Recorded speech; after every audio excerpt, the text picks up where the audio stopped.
कक्षा 12 वाले सभी स्टूडेंट्स ध्यान दें। कक्षा 12 आज का ये वीडियो कक्षा 12 फिजिक्स का रहेगा और भौतिक विज्ञान यानी कि फिजिक्स उसमें हमारा दूसरा चैप्टर चल रहा था, उसी का एक महत्वपूर्ण डेरिवेशन आज की इस वीडियो में हम खत्म करेंगे। वेरी इंपॉर्टेंट डेरिवेशन, इसको डाल लीजिएगा। यूपी बोर्ड 2024 की बोर्ड परीक्षा में आने की संभावना है। या तो ये डेरिवेशन आएगा, नहीं तो इस पर आधारित एक प्रश्न आएगा न्यूमेरिकल्स, डेफिनेटली और 100% आएगा, इसलिए इसको इंपोर्टेंट करके याद कर लीजिएगा। क्या है? एक समान वैद्युत क्षेत्र में वैद्युत द्विध्रुव को घुमाने में किया गया कार्य। इससे पहले वाला जो चैप्टर था यानी चैप्टर 1, उसमें हमने कराया था कि एक समान वैद्युत क्षेत्र में स्थित किसी वैद्युत द्विध्रुव पर लगने वाले बल युग्म का आघूर्ण का व्यंजक, तो वो अलग था, ये अलग है। ठीक है, चलिए तो स्टार्ट करते हैं। इसके लिए हमारे पास जैसे कि हमारे पास एक वैद्युत द्विध्रुव है, देखो क्या बोला है, एक समान वैद्युत क्षेत्र में वैद्युत द्विध्रुव को घुमाने में किया गया कार्य। यानी कि ये वैद्युत द्विध्रुव एक समान वैद्युत क्षेत्र में रखेंगे, फिर उसको घुमाएंगे तो कितना कार्य किया जाएगा वो हमको काउंट करना है। ठीक है, चलिए तो हमारे पास में जैसे कि हमारे पास एक वैद्युत द्विध्रुव ए बी है जो माइनस क्यू कूलम तथा प्लस क्यू कूलम आवेशों से मिलकर बना है, जिनके बीच की दूरी 2L है। तो ये तो बहुत बार लिखते आ रहे हैं थ्योरी को, तो इसलिए इसको लिखने की आवश्यकता है नहीं। ठीक है, क्या आवश्यकता है? थ्योरी बस छोटी सी लिखेंगे कि ये हमारे पास वैद्युत द्विध्रुव है और जिसका वैद्युत द्विध्रुव का आघूर्ण P है, बस इतनी लिख देंगे थ्योरी। ठीक है, तो इस वैद्युत द्विध्रुव को, और ये हमारे पास में देखिएगा ये जो लाइन सी बनी हुई है, ये क्या है? एक समान वैद्युत क्षेत्र है। क्या है ये? एक समान वैद्युत क्षेत्र है जिसकी दिशा इधर से इसकी इधर की ओर है। यानी कि ये हमने x और y इस तरह से मान लिया, तो ये जो तीर से बन रहे हैं ये एक समान वैद्युत क्षेत्र को निरूपण कर रहे हैं जिसकी दिशा x से y की ओर है। इतना समझिए। तो हमने माना, थ्योरी कैसे लिखेंगे, माना हमारे पास एक वैद्युत द्विध्रुव है, वैद्युत द्विध्रुव AB है, जो वैद्युत क्षेत्र की दिशा से थीटा कोण बनाते हुए रखा है। यानी कि ये वैद्युत द्विध्रुव, सपोज दैट ये वैद्युत द्विध्रुव है, हम ऐसे रखेंगे तो नॉर्मल है, इसको थोड़ा सा झुका के रख दिया, वैद्युत क्षेत्र की दिशा से थीटा कोण बनाते हैं। यानी कि ये वैद्युत क्षेत्र की दिशा है, ऐसे रखा हुआ है, इसको ऐसा कर देंगे तो वैद्युत क्षेत्र की दिशा से कुछ कोण बनाते हुए रखा हुआ है। इतना समझ गए? ठीक है, तो इसलिए थ्योरी क्या है कि माना हमारे पास एक वैद्युत द्विध्रुव AB है जिसका वैद्युत द्विध्रुव का आघूर्ण P है। इसे एक समान वैद्युत क्षेत्र में क्षेत्र की दिशा से थीटा कोण बनाते हुए रखा है। ठीक है, हमने ये चीज तो हमको पता ही है कि भैया वैद्युत क्षेत्र की दिशा से थीटा कोण बनाते हुए रखा है। तब इस वैद्युत क्षेत्र के कारण, अब इसको मिटा दे रहे, इसका कोई काम नहीं, इस वैद्युत क्षेत्र के कारण, इस एक समान वैद्युत क्षेत्र के कारण इस वैद्युत द्विध्रुव पर लगने वाला बल युग्म का आघूर्ण, जो कि हमने पहले चैप्टर में हमने इसका डेरिवेशन किया था, जब कोई वैद्युत द्विध्रुव एक समान क्षेत्र में रखा जाता है या एक समान वैद्युत क्षेत्र में रखा जाता है तो उस पर दो बल कार्य करते हैं। दो बल कार्य क्यों करते हैं ये भी समझ लो, क्योंकि इस पर दो आवेश होते हैं। दोनों आवेशों पर भाई एक, जैसे ये वैद्युत क्षेत्र है, वैद्युत क्षेत्र में तो यहाँ पर कुछ ना कुछ आवेश होगा, तो उसके कारण इस पर भी बल लगेगा, उसके कारण इस पर भी बल लगेगा। क्योंकि कूलम भाई साहब ने यही बताया था कि जब कोई आवेश किसी वैद्युत क्षेत्र में जाता है तो उस पर वैद्युत बल लगता है, तो जब ये दो आवेश आएंगे तो इन पर दो बल लगेंगे। ठीक है, क्योंकि ये दोनों आवेश बराबर परिमाण के होते हैं लेकिन प्रकृति इन पर अलग अलग होती है, इसीलिए जो बल भी लगते हैं वो भी दो अलग अलग प्रकृति के होते हैं, बराबर परंतु विपरीत प्रकृति के बल लगते हैं। सपोज दैट इस वाले बल की दिशा नीचे की ओर होगी तो इस वाले बल की दिशा ऊपर की ओर होगी, ऐसा समझ लो। सपोज दैट इसकी ऊपर की ओर रहेगी तो इसकी नीचे की ओर रहेगी, क्योंकि दोनों आवेशों की प्रकृति अलग अलग है। जब दो बल एक दूसरे को बराबर परिमाण से यदि ऊपर नीचे करते हैं तो उसको बोलते हैं बल युग्म यानी कपल। ठीक है, कपल बल, कपल फोर्स। ठीक है, तो ये कपल बल बनाते हैं, उनका बल युग्म का आघूर्ण, उसी को बोलते हैं हम उसको प्रत्यानयन बल युग्म का आघूर्ण बोलते हैं, और उसी को टॉ से प्रदर्शित करते हैं। तो ये चीज हमने पहले वाले डेरिवेशन में करी थी, सीखी थी।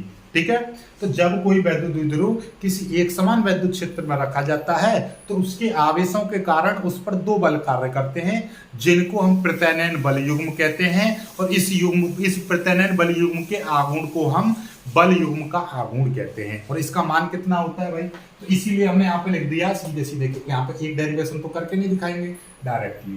क्या भैया, जब ये एक समान क्षेत्र में थीटा कोण बनाते हुए रखा है, तब वैद्युत क्षेत्र के कारण वैद्युत द्विध्रुव पर लगने वाला बल युग्म का आघूर्ण टॉ बराबर पीई साइन थीटा। ठीक है, इतना तो समझ में आ गया कि इस पर एक बल युग्म लगेगा जिसका मान कितना होगा, पीई साइन थीटा होगा। ठीक है, अब हम मान के चल रहे हैं कि इसको थोड़ा सा एक सूक्ष्म कोण हल्का सा थोड़ा सा, यानी कि थोड़ा सा बारीक हमने हिलाया, थोड़ा सा थीटा कोण डेल्टा थीटा कोण हमने हिलाया, तो हम मान के चलेंगे, हम लिखेंगे इसमें कि माना वैद्युत द्विध्रुव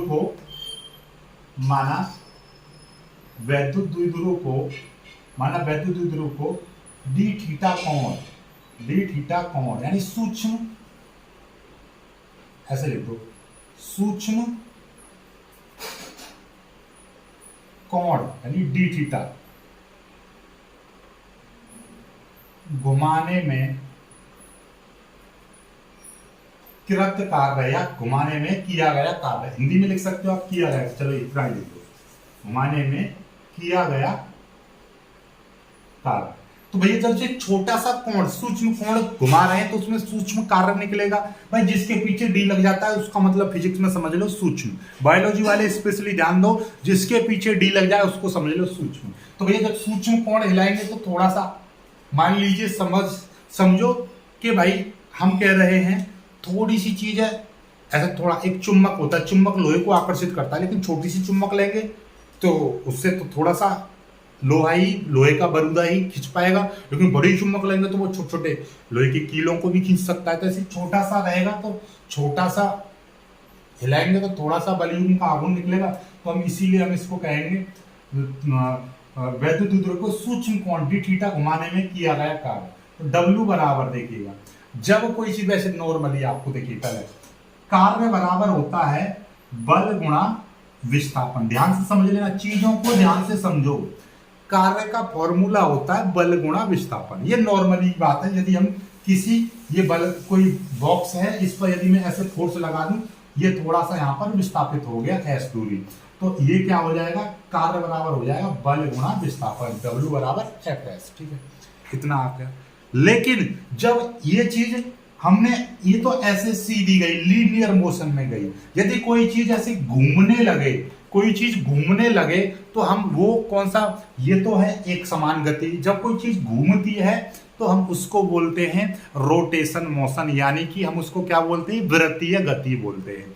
और वृत्तीय गति में जो काम बल करता है, जो काम एक समान गति में, यानी एक समान गति में जो कार्य बल करता है, वही कार्य उसमें वृत्तीय गति में बल आघूर्ण करता है। कौन करेगा, बल आघूर्ण। तो ये जो कार्य है ये तो सिंपल गति में हो गया, लीनियर मोशन में। कौन से, लीनियर मोशन में। अब हम बात कर रहे हैं रोटेशनल मोशन, यानी कि RM की बात कर रहे हैं, घूमने वाली वृत्तीय गति की बात कर रहे हैं, सर्कुलर मोशन की बात कर रहे हैं, गोल गोल घूमने की बात कर रहे हैं। जब कोई चीज घूमती है तो वहां पर कार्य बराबर क्या होता है, कार्य बराबर होता है बल आघूर्ण, यहाँ पे लिख दे रहा हूं, कार्य बराबर होता है बल आघूर्ण इंटू कोणीय विस्थापन।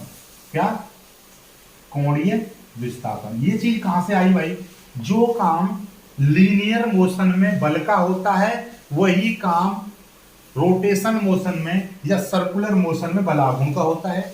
जो विस्थापन हम लीनियर मोशन में विस्थापन बोलते हैं, उसी चीज को हम बोलते हैं सर्कुलर मोशन, यानी कि रोटेशन मोशन में हम कोणीय विस्थापन। ठीक है, क्यों, क्योंकि रोटेशन मोशन में चीजें आगे बढ़ती हैं, लेकिन घूमने वाली में चीजें क्या है, अब यहाँ पर रखी हुई है, कोई चीज यहाँ पर है, अब ये A पोजीशन पर है, अब ये कुछ देर बाद या B पोजीशन पर आ जाए तो ये कितना विस्थापन आया इसमें, तो वो चीज पहली पोजीशन वाली ये आपकी ओरिजिन है, यहाँ से यहाँ तक पहुंची। ठीक है, ये 10 डिग्री है, यहाँ से यहाँ तक ये आपका 15 डिग्री हो गया। ठीक है, तो इसमें कितना चेंज आया, कोण में कितना चेंज आया, 5 डिग्री बढ़ गई। अब ये नीचे से 10 डिग्री थी और थोड़ा सा और आगे चली 15 डिग्री हो गई, तो 15 - 10, तो ये जो बीच वाला जो कोण है ये वाला आपका कहलाएगा 5 डिग्री। ठीक है, तो ये आपका कहलाएगा कोणीय विस्थापन। ठीक है, तो ये चीजें होती हैं। तो ये हमारा कहाँ गया, हमारा वो ये आपका कोणीय विस्थापन।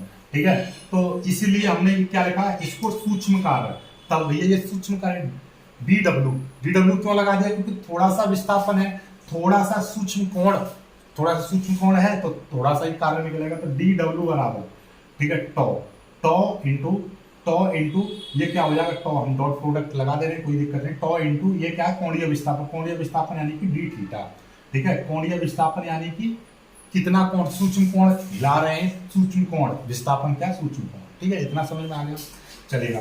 अब ये टॉ का मान रख देंगे, डी डब्ल्यू बराबर टॉ का मान ये रहा, पीई साइन थीटा और डी थीटा, ये चीज आ जाएगी। अब हम मान के चल रहे हैं इसको सूक्ष्म कोण नहीं, हम मान के चल रहे हैं कि पहले ऐसे करके 10 डिग्री पर रखा हुआ था, पहले 10 डिग्री पर रखा हुआ था ये वैद्युत ध्रुव का आघूर्ण, अब 50 डिग्री कर दिया जाए, अब कितना कर दिया जाए, आपका 50 डिग्री कर दिया जाए, तो अब क्या होगा, तो अब हम मान के चल रहे हैं, माना वैद्युत ध्रुव को θ1 कोण से θ2 कोण घुमाया जाता है, ठीक है, घुमाया जाता है, तब हमने मान लिया कि भैया इसको यानी वैद्युत ध्रुव को θ1 कोण से θ2 कोण की स्थिति, यानी पहले स्थिति यहाँ पर थी इस तरीके से, ये क्षेत्र की दिशा है, इसे θ1 स्थिति पे था, अब हमने क्या कर दिया, θ2 स्थिति पे पहुंचा दिया है, θ2 स्थिति पहुंचा दिया, तो अब इसमें कार्य कितना होगा, तब हम देखिए, अब ये पहले सूक्ष्म थोड़ा सा हिलाया था, लेकिन अब पूरा एक कोण से दूसरे कोण पर पहुंचा दिया, तो बड़ा कार्य प्राप्त होगा, और बड़े कार्य के लिए हम क्या, कैपिटल डब्ल्यू लगा देंगे, और वो जब छोटे कार्य में इतना हो रहा है तो इसी विस्थापन को हम चेंज कर देंगे, इसीलिए हम यहाँ पर क्या लिखेंगे, ये कीड़ा सा लगा देंगे। जब भी कोई चीज छोटे से बड़ी प्राप्त होती है, बायोलॉजी वाले स्पेशली ध्यान दो, तो उसमें लिमिट लगाते हैं, और जब लिमिट की बात आ जाती है तो वहां पे निकलता है समाकलन। जब भी कभी भी छोटी चीज से बड़ी चीज हम प्राप्त करेंगे, आगे डेरिवेशनों में आपको समाकलन अवकलन का यूज आएगा, तो वहां पर समाकलन निकालते हैं। क्या निकालते हैं? समाकलन। मैंने पहले ही बताया था इससे पहले वाले डेरिवेशन में भी कि इस कीड़ा से को बोलते हैं समाकलन का चिन्ह, और यहाँ पे लिख देंगे पहली लिमिट θ1 से θ2, ये लिमिट पहुंचा दी, ठीक है, और यहाँ पे लिख देंगे डी डब्ल्यू इसी का कर रहे हैं हम, इसी कार्य को हम इस छोटे से, ये सूक्ष्म विस्थापन से इतना कार्य प्राप्त हुआ था, इसी के आधार पर जब छोटे से इतना प्राप्त हो रहा है तो बड़े से कितना होगा, तो इसी से हम मापेंगे, तो इसीलिए हम यहाँ पर लिख देते हैं इस छोटे से ही बड़ी चीज प्राप्त करेंगे तो समाकलन, ठीक है। अब इसका मान रख देंगे θ1, ये θ2, डी डब्ल्यू का मान कितना है, पीई साइन थीटा डब्ल्यू बराबर, ठीक है, चलिएगा पीई साइन थीटा और डी थीटा, ये चीज आ जाएगी, ठीक है। अब हम इस पीई को बाहर निकाल देंगे, क्यों? क्योंकि ये कांस्टेंट थीटा को रखेंगे, यानी कि ये थीटा को रखेंगे, पीई यहाँ पर कांस्टेंट की तरह व्यवहार करेगा। ऐसा क्यों? क्योंकि जो चीज दो दिखाई दे उसको रख लो, बस थीटा के सापेक्ष हम विस्थापन करें, डी थीटा जिसमें आ जाए, डी जिसमें लगा रहे उसके सापेक्ष हम विस्तार करते हैं, उसके सापेक्ष हम समाकलन करेंगे। इसका मतलब हम थीटा के सापेक्ष विस्थापन कर समाकलन करेंगे, तो थीटा वाली चीज को छोड़ देंगे, बाकी को बाहर निकाल लेंगे, पीजी निकाल देंगे, ये बचा साइन थीटा और ये आ जाएगा डी थीटा, ठीक है।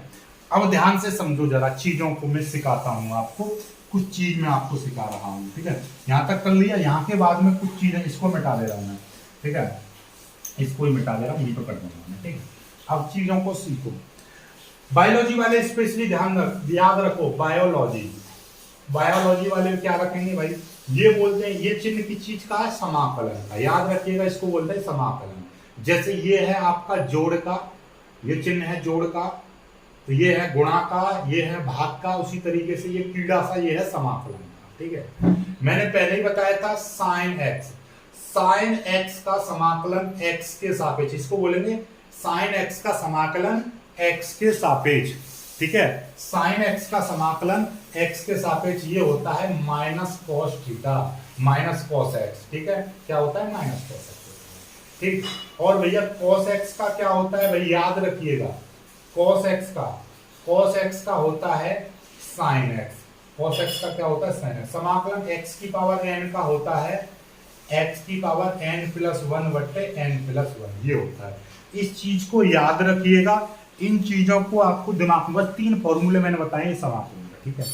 और इस लिमिट का क्या करते हैं भाई, जब भी कभी भी समाकलन को कर देंगे तो ये लिमिट, जैसे कि आपका x की पावर 2 है और यहाँ पे लिमिट दे रखी है 2 से 3 और इसका dx करना है, तो x की पावर जैसे हम इस फॉर्मूले रख देंगे n प्लस 1 2 में 1 जोड़ देंगे यानी कि 2 प्लस 1 बट्टे 2 प्लस 1।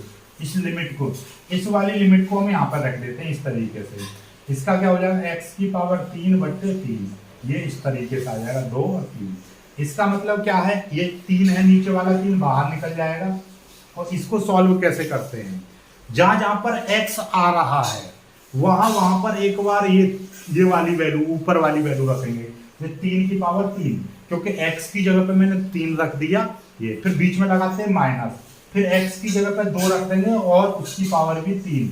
ये 3 क्यों आया, x की पावर 3 है, तो जहां जहां पर x है वहां पर एक बार 3 रखेंगे, फिर माइनस लगाएंगे, जहां जहां पर x है वहां पर एक बार 2 रखेंगे, ठीक है। इस तरीके से ये जो लिमिट रहती है, एक बार अपर लिमिट रखते हैं, एक बार लोअर लिमिट रखते हैं, बाकी अभी समझ में आ जाएगा।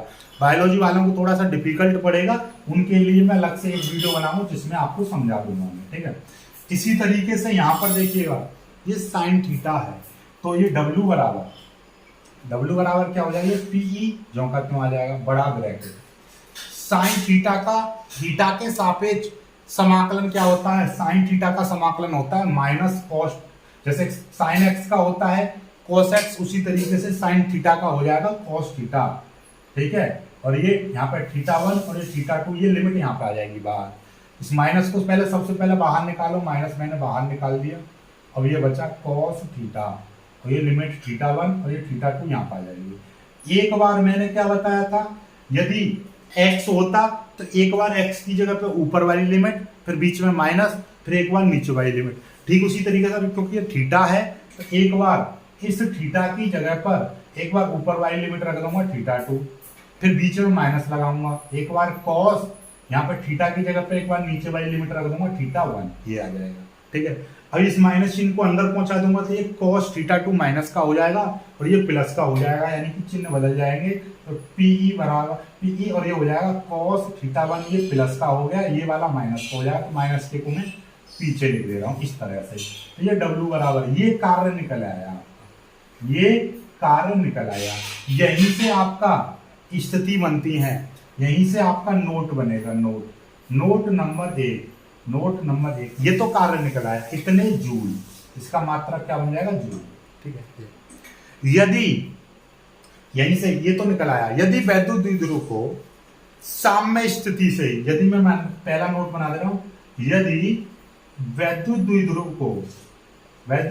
को साम्य, यानी कि साम्य स्थिति से थीटा कोण पर घुमाया जाए तब, या आपसे बोल दे कि भैया 0 पोजीशन से, यानी कि वैद्युत क्षेत्र की दिशा से थीटा कोण घुमाया जाए, यानी कि वैद्युत क्षेत्र की दिशा से थीटा कोण घुमाया जाए तब, ऐसा समझो कि भैया ये वैद्युत क्षेत्र है इस तरह से। अब वैद्युत द्विध्रुव को ऐसे ही रख दूं मैं, तो ये θ1 पहला कोण कितना होगा, क्योंकि कोई चीज इधर है और उसी में हमने ये रख दिया था, यानी थीटा कोण से जैसे समझो कि ये वैद्युत क्षेत्र की दिशा है, ठीक है। अब हमने ये इस तरह से रखा हुआ है, यानी यहाँ पे इस तरह से ही बन रहा है 15 डिग्री का कोण, ठीक है, ऐसा समझो ये ऐसे। अब मैं इसको 14, 12, 13, 10, 5, 7, 8 इस तरह से कर दिया, बिल्कुल वैद्युत क्षेत्र की दिशा में ले आए, तो अब कोण कितना, 0। तो भैया यहाँ पर इसका मतलब ये होगा θ1 हो जाएगा 0, ठीक है, वैद्युत क्षेत्र की दिशा से, यानी वैद्युत क्षेत्र की दिशा में रखा हुआ है, यानी कि ये इस तरह से। और फिर ऐसे घुमा दूं मैं, थीटा कोण घुमा दूं तो मतलब क्या है, θ2 की जगह पर आ जाएगा थीटा, मतलब समझ में आ गई कि वैद्युत क्षेत्र यानी साम्य स्थिति, मतलब वैद्युत क्षेत्र की दिशा में रखा हुआ है वैद्युत द्विध्रुव, फिर हमने उसको घुमा दिया वैद्युत क्षेत्र से थीटा कोण, तो θ1 तो क्या हो जाएगा, पहला कोण तो हो जाएगा 0, दूसरा कोण हो जाएगा थीटा। तो यहाँ पर 0 रख देंगे तो cos 0 का मान कितना हो जाएगा, यहाँ पे आ जाएगा आपका इस तरीके से आएगा W बराबर PE cos 0 minus cos theta. और ये PE cos 0 की वैल्यू कितनी होती है, cos 0 का मान 1 होता है, सिंपल सी बात है, यहाँ पे हो जाएगा 1 माइनस ये cos थीटा। ये एक बन गया कोण, ठीक है। इसी तरीके से आप और कर सकते हो कि यदि इसको 90 डिग्री घुमा दिया जाए तो कितना होगा कोण, तो cos 90 का मान कितना हो जाता है, cos 90 का मान 0 हो जाता है, तो ये 0 हो जाएगा, तो केवल PE बचेगा, ठीक है। 0 डिग्री से यानी कि ऐसे था वैद्युत ध्रुव, ऐसे था वैद्युत क्षेत्र की दिशा भी ऐसे सीधा ऐसे कर देंगे तो उसका मान कितना निकलेगा डायरेक्टली। यदि कोण थीटा कोण यहाँ पे 0 और दूसरा कोण इस तरीके से 90 डिग्री कर देंगे तो क्या आ जाएगा, W बराबर केवल PE आएगा। क्यों, क्योंकि cos थीटा की जगह पे जाएगा cos 90 का मान कितना होता है 1, cos 90 का मान cos 90 का मान तो क्या होगा 0 होगा, cos 90 का मान यहाँ पे 0 हो जाएगा और cos 0 का मान 1 हो जाएगा, तो केवल कितना बचेगा, PE बचेगा, केवल क्या बचेगा PE। क्यों, देखिए यहाँ पर समझो, यदि उसको 90 डिग्री घुमा देंगे ना, इसको इस थ्योरी को मिटा देता हूँ, चलो यहीं तो समझेंगे। यदि उसको W बराबर PE यानी कि cos 0 से उसको 90 डिग्री कर दें, 90 डिग्री इस तरीके से, तो इसका मतलब क्या हो जाएगा PE, इसका मान 1 इसका मान 0, तो क्या आ जाएगा, केवल PE आ जाएगा। ये नोट नंबर 2। यदि वैद्युत ध्रुव को वैद्युत क्षेत्र की दिशा से उसके लंबवत कर दें, वैद्युत क्षेत्र की दिशा से उसको ऐसे लंबवत कर दें, यानी कि 90 डिग्री का कोण बना दें, तो ये पहली स्थिति 0 डिग्री पाएगी और दूसरी स्थिति आपकी 90 डिग्री पाएगी, ठीक है। और यदि वैद्युत क्षेत्र की दिशा से उसको 180 डिग्री टर्न कर दें तो cos 180 का मान कितना हो जाएगा, -1, तो माइनस का PE आएगा, तो कार्य ऋणात्मक आएगा, ठीक है। तो समझ में आई बात, नहीं आई, चलिए तो यहां तक समझ में आ गया, ठीक है। और यदि उसको वैद्युत क्षेत्र की दिशा से बिल्कुल भी ना हिलाया जाए तो कुछ कार्य नहीं करना पड़ेगा, यानी कि वैद्युत क्षेत्र की दिशा दोनों कोण कितने हो जाएंगे 0 डिग्री, ठीक है। तो कितना आएगा, दोनों कोण यदि 0 हो जाएंगे तो cos 0 का मान 1, ये भी 1, तो 1 - 1 0, तो cos 0 W का मान भी 0 आएगा। तो ये कुछ विशेष स्थिति बन गई। आई होप कि आप समझ पाए होंगे, ये डेरिवेशन भी समझ में आएगा, डेरिवेशन केवल यहाँ तक है, ठीक है। चलिएगा बहुत जल्दी इसको कर लीजिएगा, बहुत जल्दी इस डेरिवेशन को कर लीजिएगा, आपको देखिए दिखाई दे रहा होगा, जल्दी से स्क्रीनशॉट ले लीजिए, बहुत जल्दी इसका पूरा स्क्रीनशॉट ले लीजिएगा। और आज का वीडियो में कोई भी समस्या, वैसे डाउट तो कुछ बचता नहीं है, लेकिन फिर भी मेरा पूछने का फर्ज बनता है कि आपको कोई समस्या कोई डाउट हो तो कमेंट जरूर कीजिएगा, आपका डाउट जरूर सुना जाएगा और आपके उसका उत्तर भी दिया जाएगा। जय हिंद।